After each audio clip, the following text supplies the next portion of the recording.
إن الحمد لله نحمده ونستعينه ونستغفره ونعوذ بالله من شرور أنفسنا وسيئات أعمالنا من يهده الله فلا مضل له ومن يضلل فلا هادي له أشهد أن لا إله إلا الله وحده لا شريك له وأشهد أن محمدا عبده ورسوله قال الله تعالى يا أيها الذين آمنوا اتقوا الله حق تقاته ولا تموتن إلا وأنتم مسلمون فإن أصدق الحديث كتاب الله وخير الهدى هدى النبي صلى الله عليه وسلم وشر الأمور محدثاتها وكل محدثة بدعة وكل بدعة ضلالة وكل ضلالة في النار. Ayyuhal ikhwan jazakumullah. Setengah bulan yang lalu dibahas yaitu tentang masalah tauhid berhubungan dengan bahwasanya Allah itu maha kuasa atas segala sesuatu, dan disebut di dalam keterangannya oleh Ibnu Abil Izzi Al-Hanafi rahimahullah bahwa ada orang awam yang mereka itu berdebat dengan tokohnya orang ahli bid'ah. Gimana orang awam ini mengatakan kepada tokohnya ahli bid'ah bahwa orang mati itu tidak bisa memberi manfaat kepada orang yang hidup. Lalu dibantah oleh tokoh ahli bid'ah itu, tidak bisa bermanfaat kepada orang yang hidup. Orang mati itu bisa memberi manfaat kepada orang hidup dengan dasar surat Ali Imran ayat nomor 169. Sehingga orang awam ini dibacakan. Di mana ayatnya dijelaskan wala taqsabannal ladzina qutilu fi sabilillahi amwat bal ahya'un 'inda rabbihim yurzaqun. Artinya,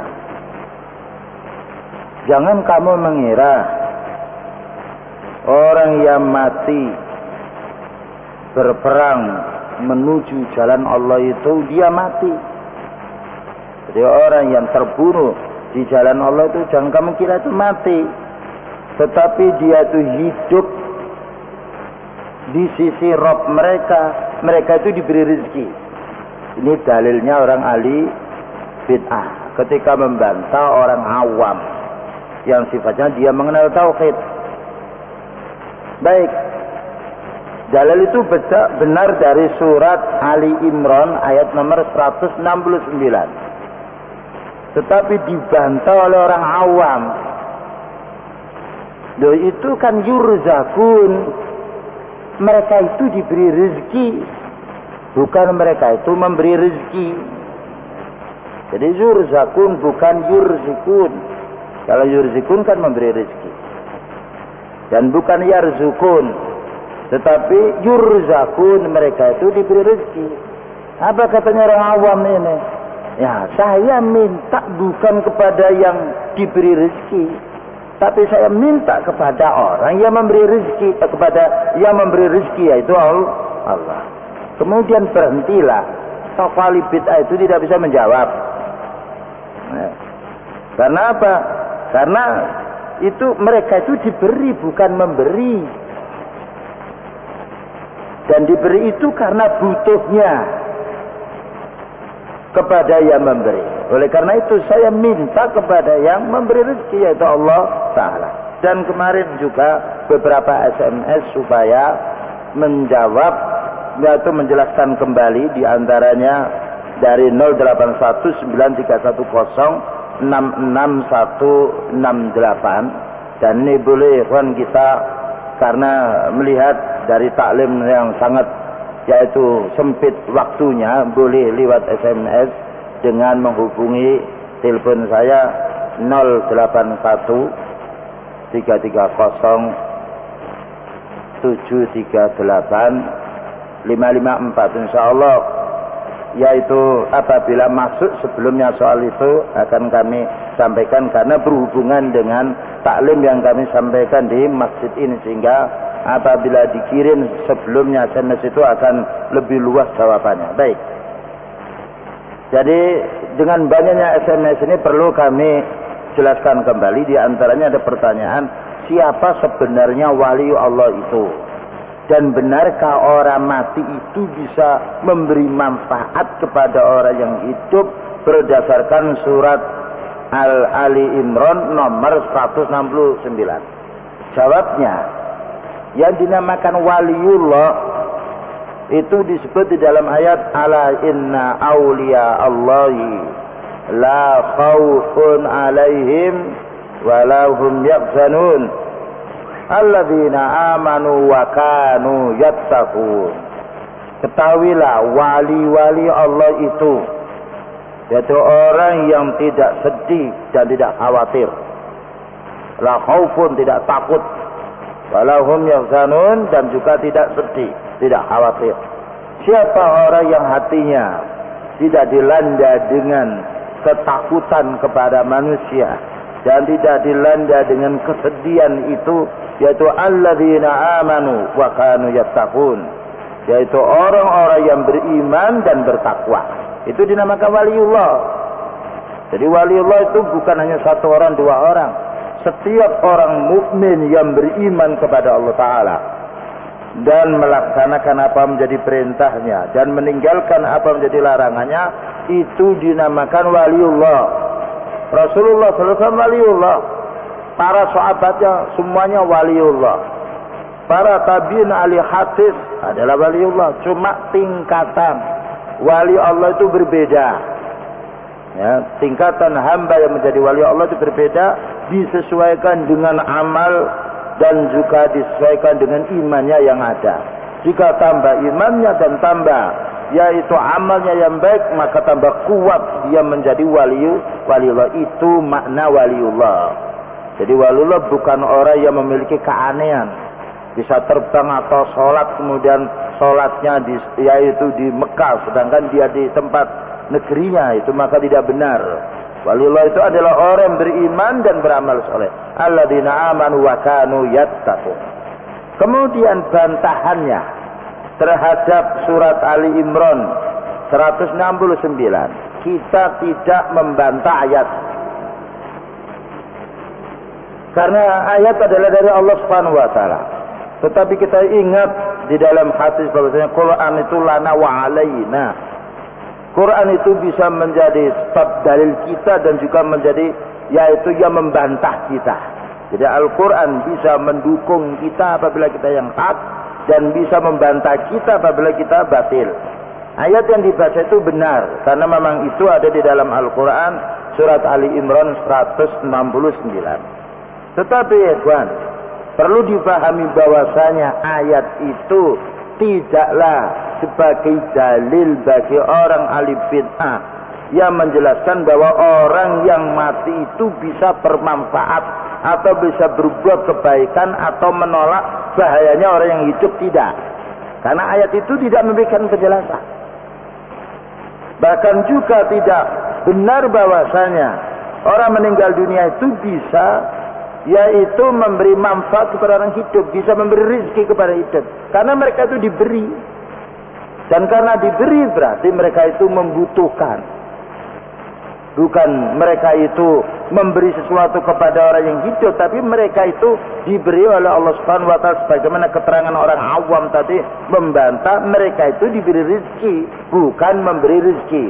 Ini coba dipahami bahasanya. Yurzakun itu dia fi'il mudhari' mabni majhul, dia diberi bukan memberi.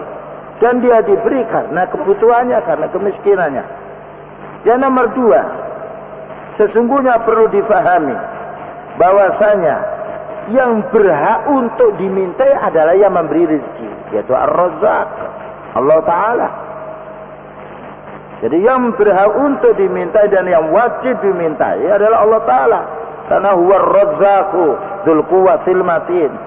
Dan karena orang mati bukan dia Ar-Razzaq, dia Marzuq, dia itu diberi rezeki sebagaimana yang hidup.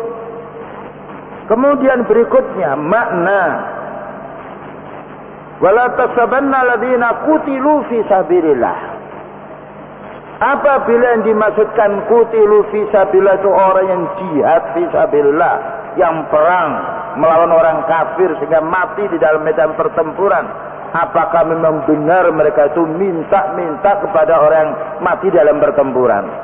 Ternyata kalau kita lihat sedikit sekali orang meninggal di dalam pertempuran, maka tidak benar, karena yang dimasukkan di situ qutilu fi sabilillah. Berikutnya kita lihat para sahabat radhiyallahu anhum, mereka adalah wali-wali Allah dan mereka qutilu fi sabilillah. Mereka itu terbunuh di dalam jalan Allah. Tidak satu pun para sahabat yang lain minta barokahnya kepada orang yang meninggal dunia dari sahabat yang lalu. Nah, tidak satu pun para sahabat atau para tabi'in minta berkahnya kepada orang mati yang telah lalu. Bahkan orang yang hidup berusaha untuk berbuat baik kepada orang mati. Orang hidup berusaha untuk berbuat baik kepada orang mati dengan dasar ayat walladzina ja'u min ba'dihim yaquluna rabbana ighfir lana wa li ikhwanina alladzina sabaquna bil iman wa la taj'al fi qulubina ghillan lil ladzina amanu rabbana innaka ra'ufur rahim. Dan orang-orang mananya generasi yang datang sesudahnya, mereka itu berdoa, ya Allah ampunilah kami, rabbana ighfir lana. Kemudian juga wali ikhwanina alladzina sabaquna bil iman, dan kepada saudara-saudara kami yang telah meninggal dunia, yang telah mendahului kita iman. Jadi para sahabat tidaklah minta berkah kebaikan orang yang mati, tetapi para sahabat yang hidup mendoakan saudaranya, para sahabatnya telah meninggal dunia. Ini satu contoh. Nah, dan juga berikutnya, Rasulullah SAW tidak memerintahkan kita untuk minta bantuan kepada yang mati. Tetapi kita disuruh oleh Rasulullah SAW untuk mendoakan orang mati. Bahwa orang mati itu butuh kepada Allah Ta'ala. Dan butuh pula kebaikan dari orang yang hidup, yaitu dengan didoakannya. Karena itu orang ketika menyolati jenazah, bukan jenazah itu suruh menyolati kita yang hidup, tetapi jenazah itu kita solati, maknanya kita doakan dia. Allahumma firlahu, Allahumma rahamhu. Ya Allah ampuni dia, ya Allah rahmati dia. Jadi bukan orang yang mati itu disuruh mendoakan orang hidup, padahal dia belum dikubur. Bagaimana setelah dia dikubur? Kemudian berikutnya ya ikhwan, perlu difahami pula bahwasanya yang berhak dimintai, yang berhak dimintai hanya Allah Ta'ala. Yang berhak dimintai hanya Allah Subhanahu wa Ta'ala. Allahus Samad, Allah yang dituju. Dan sebagaimana lazimnya kita pada waktu sholat, iyyaka na'budu wa iyyaka nasta'in. Kepadamu ya Allah kami ini beribadah, dan kepadamu ya Allah kami minta pertolongan.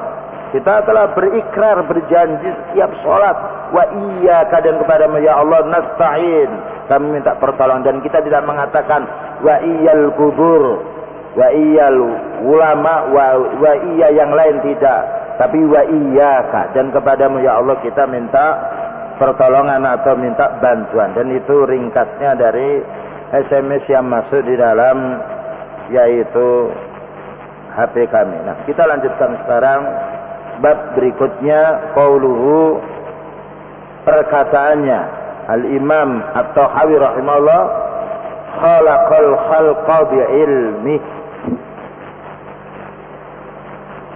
Allah menciptakan makhluk itu dengan ilmunya. Jadi menciptakan didasari dengan ilmu.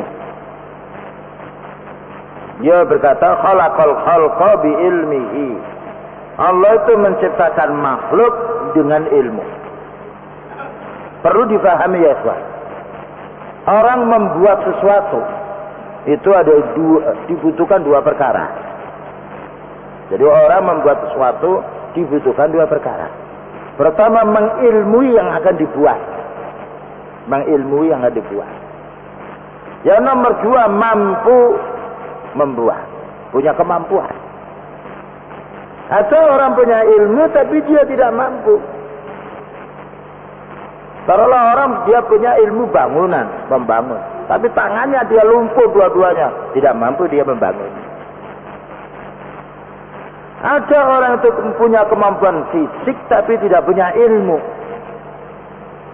Oleh karena itu Allah mensifati dirinya Al-Alimul Qadir.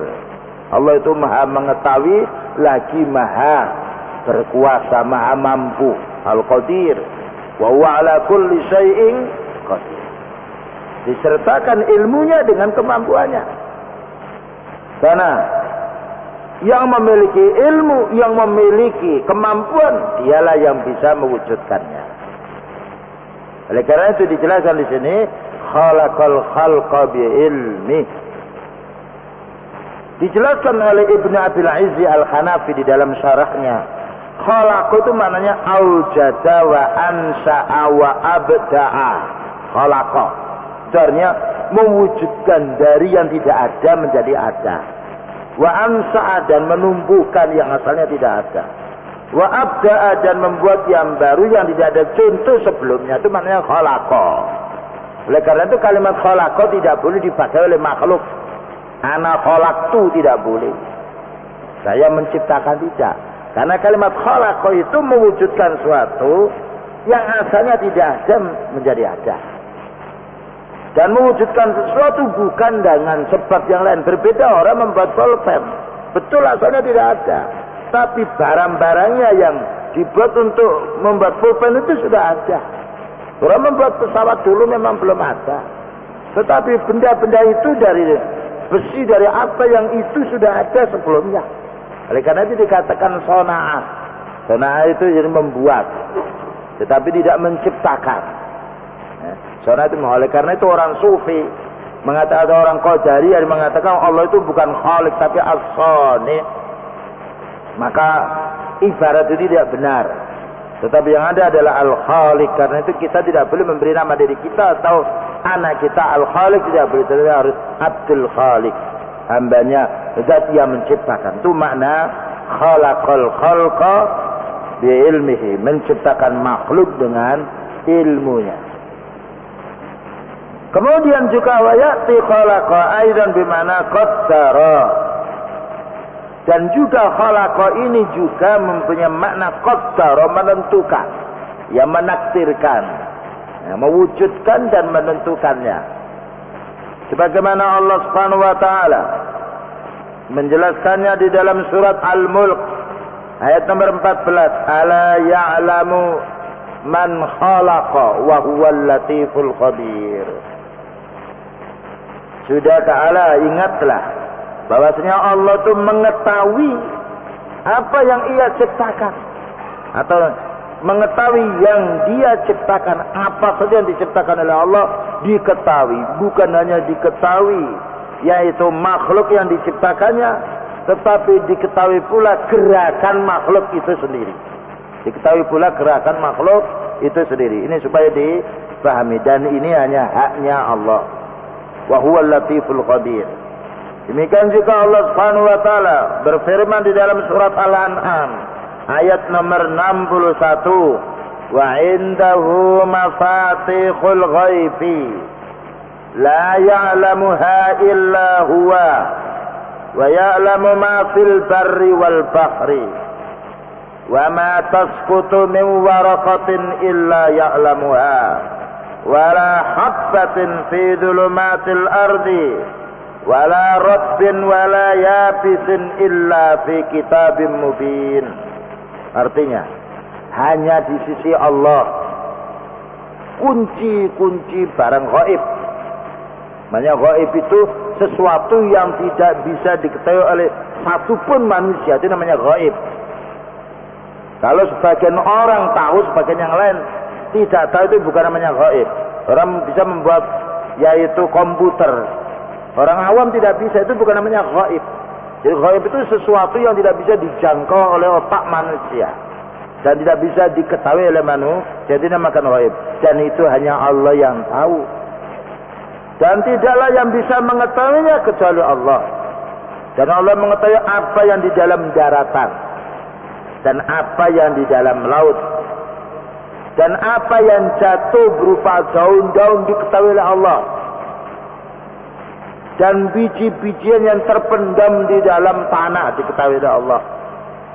Dan yang pula basah yang kering, melainkan semuanya ada di dalam catatan yang nyata, yaitu sudah di dalam takdir Allah Subhanahu wa taala. Ini dalil menunjukkan Allah itu maha tahu segala sesuatu.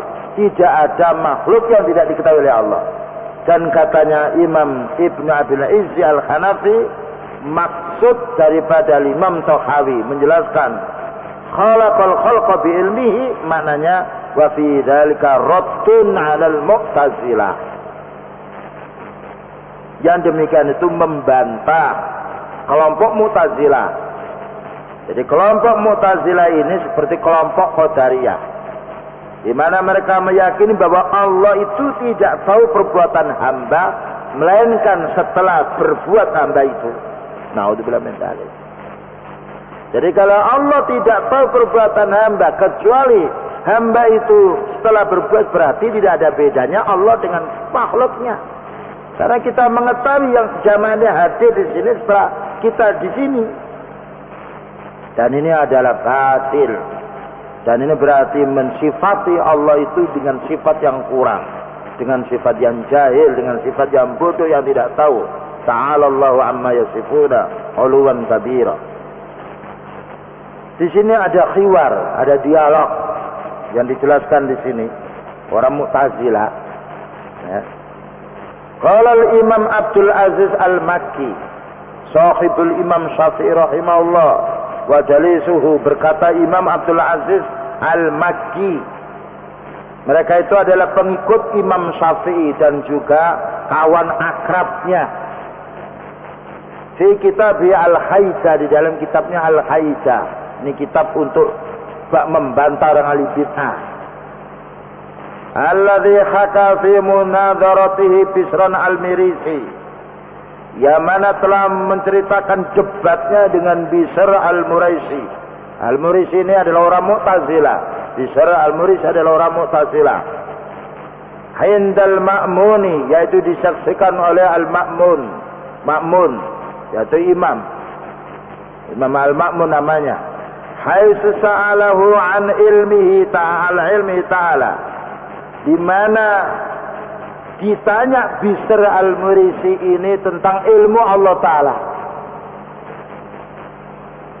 Nah, bagaimana dengan ilmu Allah Ta'ala? Jawabnya apa? Katanya Bisr, aku la yajhalu. Aku katakan Allah itu tidak bodoh. Tidak mengatakan Allah itu alimun, tidak. Allah itu maha tahu, tidak. Tapi jawabnya Bisr, orang Mu'tazilah Al-Mirisi ini, Allah itu tidak bodoh. Ini mencari kalimat yang tidak bodoh itu belum tentu punya ilmu. Terus bagaimana? Faja'ala yukarriru su'ala 'inda sifatil ilm an sifatil ilmi.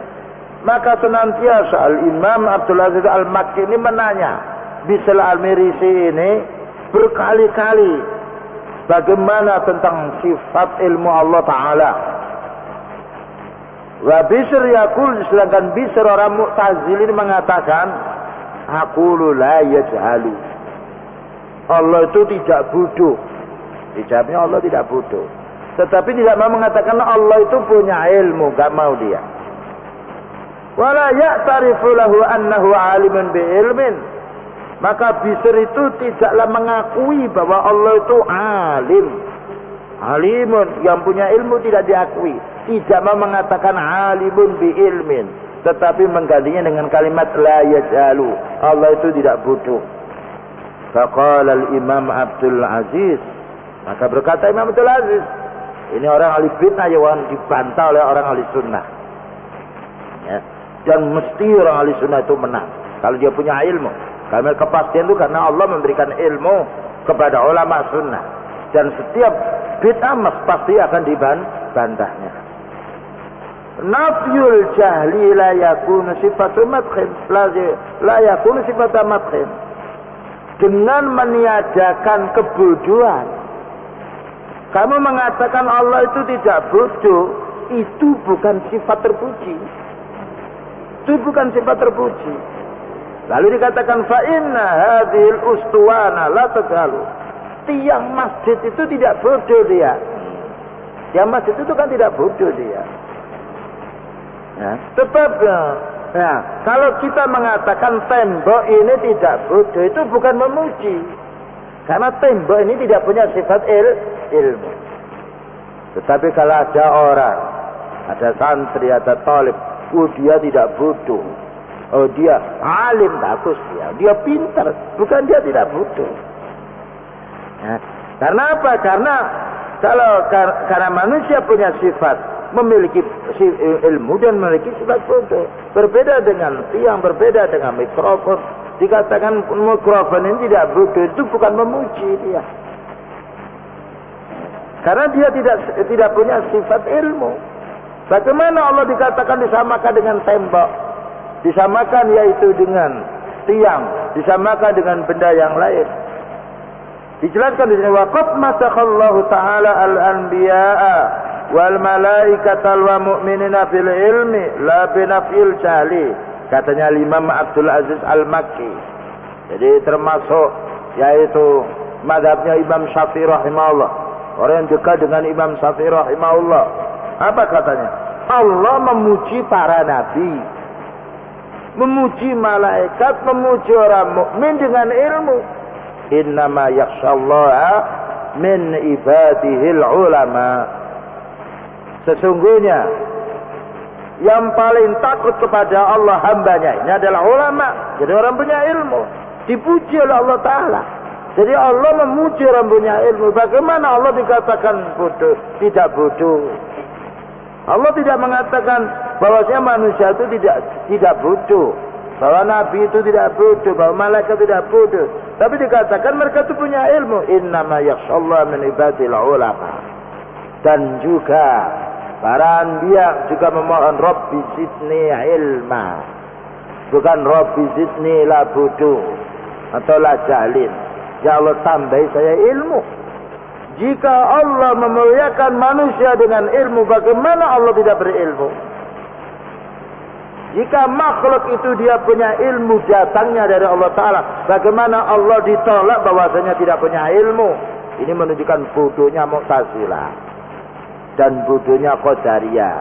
Dan Mu'tazilah ini kan sekarang itu menyebar dia dengan pakai nama yang baru, berkembang di universitas-universitas. Dan juga Mu'tazilah itu berpegang dengan otaknya yang rusak.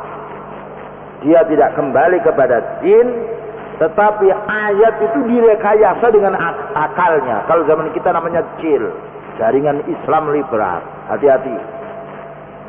Dan itu adalah keturunan cucunya Mu'tazilah pada zaman dahulu. Dan sekarang banyak orang logikanya, dia tidak mau din, logikanya saja, logikanya. Maka ini warisan orang Mu'tazilah yang harus kita jauh. Faman asbatal ilma faqad nafal jala. Katanya Al-Imam Abdul Aziz Al-Makki. Siapa yang menetapkan ilmu berarti menolak kebodohan. Kalau dikatakan Allah itu zu ilmin wa alimun, berarti la yajhalu, tidak bodoh. Tetapi kalau dikatakan Allah itu la yajhalu, belum tentu dia punya ilmu. Seperti tembok ini, dia tidak bodoh. Maka tidak terpuji apabila kita ada orang mengatakan oh, tembok tidak bodoh, jalan raya tidak bodoh, mobil tidak bodoh. Maka orang kan bingung apa maksud orang itu. Tapi kalau orang itu mengatakan kepada orang yang sifatnya punya ilmu, dia alim. Maka apabila dia alim berarti dia tidak bodoh. Tapi kalimat tidak bodoh bukan berarti dia alim. Ya. Jadi karena itu Allah Subhanahu wa taala mensifati dirinya ilmu. Ya, sebagaimana dijelaskan tadi, ala ya'lamu man khalaq. Sebagaimana dijelaskan tadi, wa indahu mafatihul ghaibi. Sehingga yang dia itu punya kunci-kunci yang gaib, mananya yang mengetahui urusan gaib. Jika yang gaib diketahui, maka yang nampak pun pasti diketahui oleh Allah Subhanahu wa taala. Wa 'alal khalqi ay yusbitu ma asbatallahu ta'ala li nafsihi. Dan makhluk ini hendaknya menetapkan bagi Allah apa yang Allah tetapkan untuk dirinya, termasuk Allah mempunyai sifat ilmu, termasuk Allah mempunyai sifat qudrah. Ini dalil pertamanya ya. Dalil yang nomor dua, dalil akal. Akal menolak bahwasanya Allah itu tidak punya ilmu, dan akal menetapkan bahwasanya Allah itu punya ilmu. Bagaimana? Jadi ada dalil nakli yang itu dari Al-Quran dan Sunnah. Ada dalil akal, yaitu akal yang sehat, karena Al-Quran dan Sunnah tidak bertentangan dengan akal. Wa dalilul akli ala ilmihi, sedangkan dalil akal yang menunjukkan ilmu Allah Ta'ala, bukan menunjukkan tidak bodoh, tapi menunjukkan ilmunya Allah Ta'ala. Annahu yastakhilu ijadahu al-asya'a bil jahli, mustahil menciptakan sesuatu tanpa ilmu. Jadi akal itu menolak kalau orang itu membuat sesuatu ngawur tanpa ilmu, karena bodoh itu merusak, bukan membina. Berbeda dengan ilmu. Oleh karena itu orang yang membangun masjid, bangun rumah dibutuhkan orang punya ilmu, bukan dibutuhkan orang yang bodoh. Ya. Oleh karena itu orang yang mengendarai mobil dites dulu dia punya ilmu apa tidak. Bukan setiap orang boleh menyupir mobil. Jadi fitrah atau akal manusia menolak bahwasanya sesuatu wujud itu sesuatu yang dibuat tanpa ilmu. Kita lihat dulu orang belum mampu membuat komputer dia, karena belum punya ilmu dia. Setelah dengan uji coba beberapa macam dengan bertahap sehingga dia punya ilmu. Maka orang awam tidak bisa membuat komputer dia, khusus orang punya ilmu. Jadi akal menolak adanya sesuatu wujud dengan kebodohan. Wali anna ijadat syai'i ijadahu al-asya'a fi iradatihi. Karena orang membuat sesuatu dengan kehendaknya, dengan keinginannya. Jadi orang ingin membuat sesuatu itu dengan keinginannya. Wal iradatu tastalzimu tasawwural murad. Dengan kehendak itu mengharuskan dia akan membayangkan sesuatu yang ia ingin perbuat. Membayangkan sesuatu yang ingin berbuat itu berupa ilmu. Oleh karena itu, wal iradatu mustalzimatun lil ilmi. Kehendak itu harus dibarengi dengan ilmu. Kalau kehendak tanpa ada ilmu tidak akan wujud. Ada orang dia ingin yaitu pergi mamanya, ya, pergi ke tempat jauh. Keinginannya kuat tapi tidak tahu jalannya, tidak sampai dia. Tidak tahu jalannya maknanya bodoh dengan ilmunya. Ada orang sifatnya dia ingin membuat bangunan. Keinginannya keras, itu namanya iradah.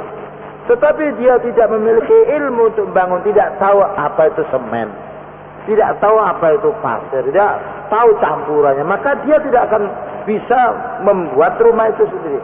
Jika bagi manusia tertolak orang bodoh itu membuat sesuatu, maka bagaimana bagi Allah Subhanahu wa taala? Walillahil masalul a'la. Dan Allah itu memiliki sifat yang tinggi. Kita bukan menyamakan Allah dengan makhluk, tetapi memberikan penjelasan. Yang penjelasan itu bisa mengerti bahwasanya sesuatu yang terjadi mesti ada yang mewujudkan. Kita lihat bahwasanya pulpen, tidak mungkin pulpen itu akan wujud sendiri. Maka jika pulpen yang kecil ini ada yang membuat, dan orang buat itu punya ilmu, bagaimana dengan langit dan bumi? Bukankah beberapa waktu yang lalu telah dijelaskan, ada orang yang sifatnya membantah bahwa Allah itu tidak menciptakan pekerjaan hamba. Dijelaskan oleh Imam Abu Hanifah rahimahullah ketika didatangi kelompok Qadariyah, mau berdebat, 2 hari lagi kamu datang kemari. Setelah datang, disuruh siapa yang berbicara dulu, kamu apa saya? Katanya Imam Abu Hanifah. Ya, Abu Hanifah dululah gitu dijawab. Saya dapat berita bahwasanya kapal itu berlabuh sendirian dan mengangkut barang sendirian dan turun di pelabuhan itu sendirian dan menurunkan barang sendirian. Tidak ada nahkodanya, tidak ada pegawai yang menurunkan barang itu. Apa katanya jawabnya orang Qadariyah? Bohong itu wahai imam, bohong. Betul, kemarin ada berita, ada orang yang memberitahu demikian bahwa kapal itu berlabuh sendirian dia, mengangkut barang sendirian, kemudian pergi ke tempat jauh ke tujuan itu sendirian, dia menurunkan barang sendirian berulang kali. Apa katanya orang itu gila, katanya orang Qadariyah, orang itu gila. Nah, jika kamu mengatakan demikian, kapal yang itu benda kecil, tidak bisa mengangkut barang sendirian, tidak bisa berlabuh sendirian, harus ada nahkodanya. Bagaimana langit dan bumi? Bagaimana dengan manusia? Bagaimana dia bisa berbuat tanpa ada menciptakannya? Bagaimana dia bisa menjadi besar tanpa ada yang membuat dia besar? Maka ini bantahan, sehingga pada waktu itu tidaklah bisa membantah lagi orang Qadariyah tersebut. Dan ini contoh ya kan, bahwasanya Allah itu mensifati dirinya ilmu.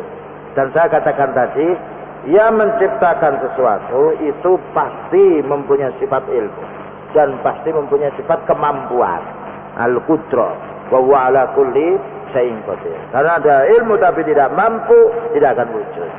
Ada kemampuan dia ngangkat barang, ya, tetapi tidak ada ilmunya, tidak akan wujud dia. Jadi Allah Subhanahu wa taala mensifati dirinya al-alim dan juga mensifati al-qadir, dan itu makna khalaqal khalqa bi ilmi. Berkata Syekh Saleh Ali Syekh, khalaqal khalqa bi ilmihi. Maknanya al-Imam Tahawi ini membantah wa fi hada raddun 'ala al-mu'tazilati min jihati sifat wa fihi raddun aidan 'ala al-qadariyah a'ni bihim alladzina yanfauna ilmallahi sabiq. Apa katanya Syekh Saleh Ali Syekh hafizahullah?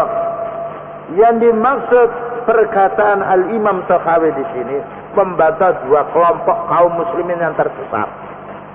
Pertama, bantahan terhadap Mu'tazilah dari sisi sifat, bahwa Allah itu alim tapi tidak boleh diberi sifat ilmu. Ya. Jadi hanya namanya sudah alim tapi tidak boleh memiliki sifat ilmu.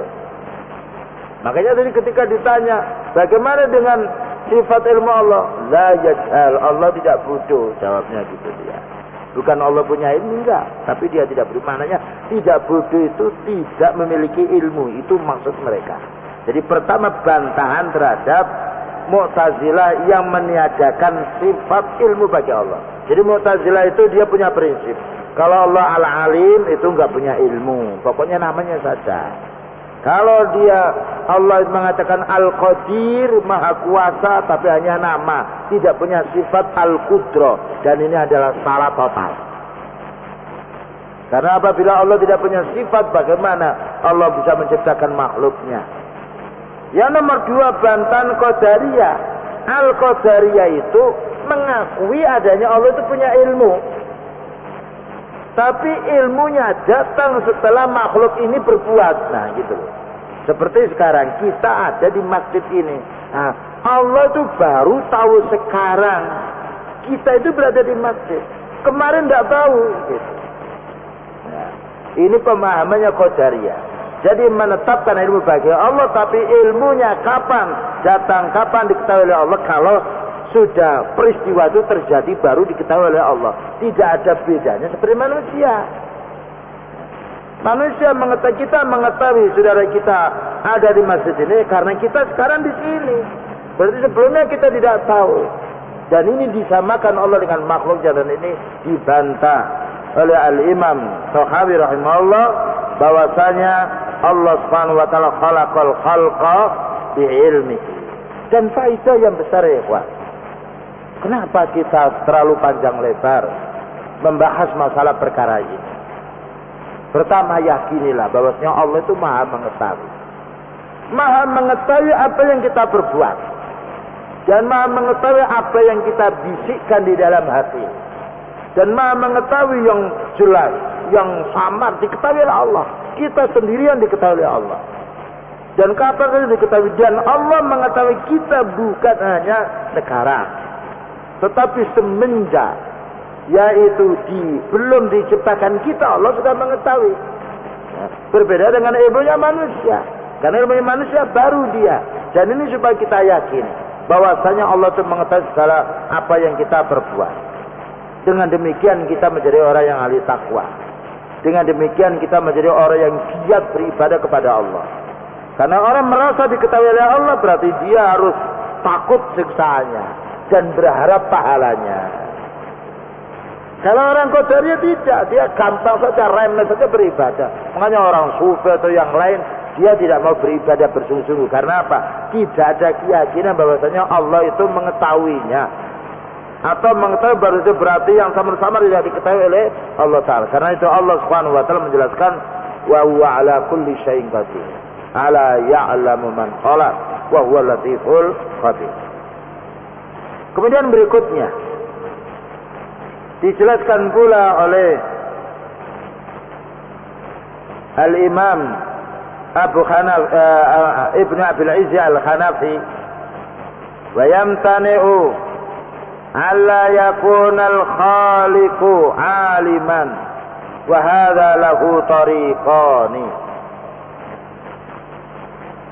Terlarang bagi Allah itu apabila tidak berilmu. Ada dua cara, ada dua jawaban.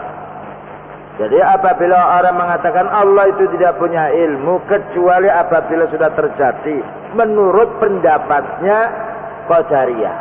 Menurut pendapatnya Mu'tazilah, Allah itu tidak punya sifat ilmu sama sekali. Ini dibantah dua bantahan. Pertama, nahnu na'lamu fid daruriyati annal khaliqa akmalu minal makhluk. Kita telah mengetahui dengan fitrah kita.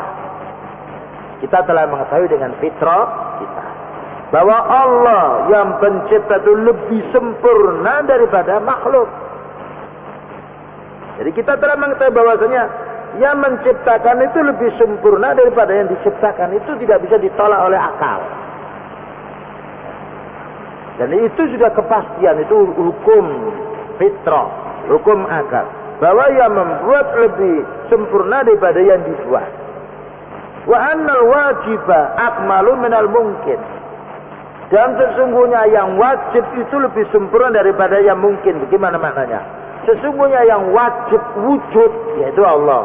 Allah itu wajib wujud, tidak boleh tidak. Itu lebih sempurna daripada yang mungkin. Mana yang mungkin wujud. Kita itu mungkin wujud. Kita tidak wajib wujud. Karena wujud kita itu asalnya tidak ada. Allah yang mengadakannya. Sehingga wujudnya makhluk itu mungkin, tidak wajib. Karena apa? Tergantung kepada Al-Khaliq, yaitu Allah Subhanahu wa Ta'ala. Ini bantahan yang pertama. Jika kita ketahui ada makhluk yang punya ilmu, maka Allah berarti lebih utama memiliki ilmu. Karena makhluk itu diciptakan. Yang asalnya tidak ada menjadi ada. Yang asalnya bodoh menjadi alim. Dan kalau begitu, maka yang menciptakan lebih banyak ilmunya daripada yang diciptakan. Kemudian bantahan yang nomor 2. Yuqala kullu ilmin fil mumkinat allati hiyal makhluk fahuwa minhu. Semua ilmu yang ada pada makhluk itu hakikatnya dari Allah. Tidak ada dari dirinya sendiri. Ya. Wa 'allamaka ma lam ta'lam. Allah yang mengajarkan kamu sesuatu yang kamu tidak ketahui. Jadi maknanya semua ilmu yang didapat oleh manusia datangnya dari Allah, bukan dari manusia. Maka jika datangnya dari Allah, berarti Allah Subhanahu wa Ta'ala yang memiliki ilmu dan yang memberi ilmu kepada banyak. Itulah jamaah yang dimuliakan oleh Allah Subhanahu wa Ta'ala. Keterangan singkatnya tentang makna khalaqal khalqa bi ilmihi, dan insyaallah lain kali akan disambung. Wassallallahu ala nabiyyina Muhammadin wa ala alihi wa sahbihi wasallam. Subhanakallahumma wa bihamdika asyhadu an la ilaha illa anta astaghfiruka wa atubu ilaik. Assalamualaikum warahmatullahi wabarakatuh.